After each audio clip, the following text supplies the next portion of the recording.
The origins of France's colonial tradition can be traced back to the 16th century.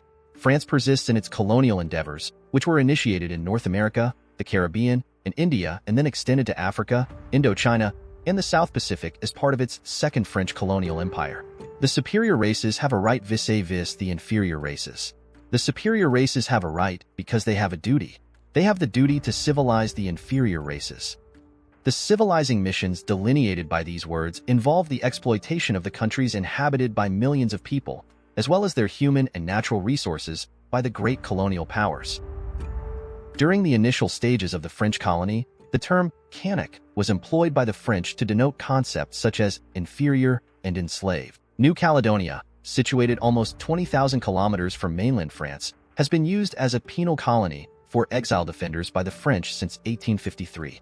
Between the 1860s and 1897, some 22,000 individuals who had committed crimes or were involved in political activities were exiled to the island. Following the discovery of nickel resources on the island, a significant number of laborers, including individuals from other French colonies, were recruited to work there. Meanwhile, the indigenous population, known as the Kanaky, was marginalized and not included in the island's economic activities. In 1878, a significant revolt occurred, resulting in the deaths of around 1,000 Kanaky, as reported by various sources. In addition, diseases such as smallpox and measles were introduced to the island during the period of French colonization, originating from Europe. Meanwhile, France engaged in a ruthless policy of violence against the indigenous population. On the one hand, they reduced the number of indigenous people on the island by killing them, while also dramatically reducing the proportion of indigenous people by relocating the population to the island. The population of the indigenous Kanaky people, estimated at over 60,000 in 1878, declined to 27,000 by 1921. Currently, the number of Kanaky residing on the island, which has an approximate population of 270,000, stands at less than 40% of the overall population. In 1946, New Caledonia became a part of the overseas territories of France. Conflicts between individuals supporting independence and the French government have persisted on multiple occasions up to the present day. The Kanaky, in their struggle for independence, which intensified during the 1970s, declared, "If you refuse to acknowledge our existence, we will resort to retaliatory measures. We will remain here forever. We will reclaim our nation unless each and every one of us is executed. This is our home. Allow us to be. Either you will annihilate us, or we will annihilate you." The indigenous people were granted many rights by the Matignon Agreement of 1936 and the Noumea Accord of 1998. Jean-Marie Tjibaou, the leader of the Kanaky independence movement, who was also a signatory of the Matignon Agreement, was assassinated on the island in 1989 while he was attending a commemoration of a massacre that had occurred a year before.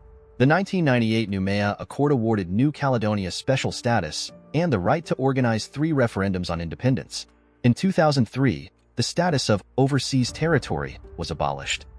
Although the French state does not legally recognize New Caledonia as a colonial territory, the shadow of this great colonial power has never left the territory of New Caledonia. Today, 13 countries in the world fly the French flag and speak French, but have yet to attain full independence. In accordance with the Accord schedule, the first referendum was held in 2018 and the second in 2020, with 56.7% and 53.4% of voters choosing to remain under the rule of France, respectively. The fact that the indigenous Kanaky population has declined to less than 40% of the overall population as a result of demographic change throughout the colonial period while Europeans make up the island's second biggest population calls into doubt the legitimacy of these referendums. The attendance for the third referendum in 2021 remained at 44% due to a boycott by pro-independence activists who wanted a postponement due to COVID-19, and 96% of participants decided to remain under the rule of France. Although the colonial French state granted the people of New Caledonia the right to a referendum following many years of bloody struggle, the indigenous Kanaky people now account for only 40% of the island's population. Europeans, after Kanaky, are the island's most populous community, accounting for around 27%.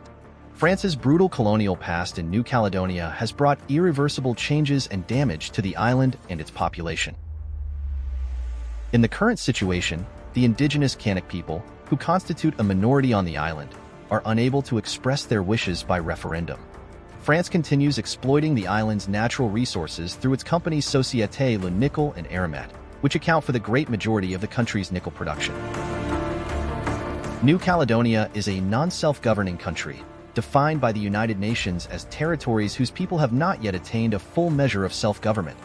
Although the principle of equal rights and self-determination of peoples, or the principle of self-determination, is listed at the beginning of the United Nations Charter, the people of Caledonia have been unable to escape colonization since the 19th century.